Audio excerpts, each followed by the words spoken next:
Hello everyone, welcome to the video explanation for Brian Passwater's topic 2-4 notes over exponential function manipulation. So here we've got another multiple choice question with the same, we're using the same rule from Algebra 2, the power rule, to find an equivalent form of the function y equals 9 times 4 to the x power. So what we're going to do here, this is actually working the opposite direction. So this time, the form that we're given in the problem is actually the simplified form of the function.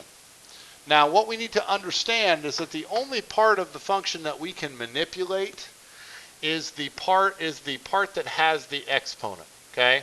All we can manipulate is 16 to the power, which means that right away we should instantly realize that A and B cannot be the correct answer, because there's absolutely no way that we can randomly make the 9 turn into a 3.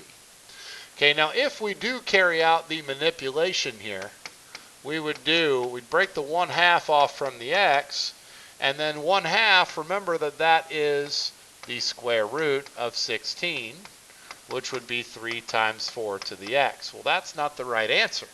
And we can do the same thing if we break 16 squared off from the x. Well, that's 3 times 256 to the x power, also not correct. Now either way though, notice that we can't manipulate the 3. There's no way to turn this 3, this a value, into any other a value.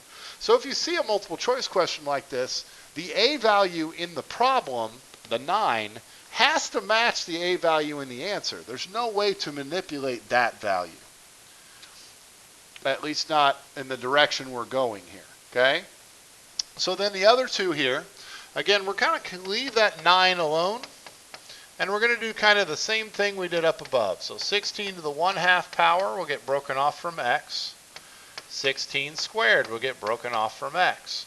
Well, only one of those is going to turn into what we want, which is 9 times 4 to the x. The correct answer is going to be C, because the other would turn into 256 to the x, which is not what we're after. We want that base to be turned into a 4. 4 is 16 to the 1/2 power. So that is how we would get that answer. The correct answer would be C.